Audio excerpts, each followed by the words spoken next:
करण्यासाठी किंवा सभा घ्यायला आलो नाही. म्हणजे सरकार जे बोलतंय ते आणि जमिनीवरची वस्तुस्थिती, शेतकऱ्यांच्या व्यथा ह्या जनतेसमोर आणायला आणि सरकारचं ढोंग वेशीवर टांगायला मी जो काही संवाद दौरा केला तो आता 2 माझ्या बैठका राहिल्या, पण हा 4 दिवस मी त्याच्यासाठी केला. हे सगळं पाहिल्यानंतर माझ्या मनात ज्या गोष्टी आल्या ते मी बोलत आलेलो आहे. 2 गोष्टी मी शेतकऱ्यांना सांगितल्या. पंचनामे झालेले नाहीत. म्हणजे आपले खासदार संजय जाधव त्यांच्या इकडे तर एका तहसीलदाराने सांगितलं की तुम्ही मुख्यमंत्र्यांकडे जा. कदाचित ती त्याची सुद्धा मजबुरी असेल, कारण वरनच काही आलेलं नाही. तर आडात नाही तर पोहरात कुठून येणार. त्याच्यामुळे वरनच पैसे आले नसतील तर तहसीलदार तरी काय करणार.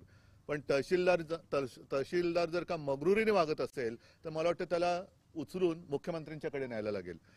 मुख्यमंत्र्यांनी सुद्धा याच्यात लक्ष घातलं पाहिजे की तुम्ही जो काय आम आणलाय, जे काय सोंग आणलंय, हे किती बोगस आहे, हे सरकार कसं दगाबाज आहे, ह्या सरकारचं पॅकेज हे कसं नुसतं बकवास आहे, हे या दौऱ्यातनं जनतेसमोर मी आणण्याचा प्रयत्न केलेला आहे. आणि त्याच्यासाठी मी 2 कार्यक्रम सांगितले की आता जनता म्हणजे शेतकरी ह्या दगाबाज सरकारचा पंचनामा करेल.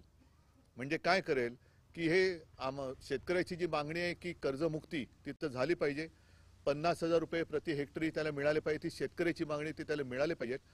पण त्या पलीकडे किंवा ते जरा बाजूला ठेवलं तरी देखील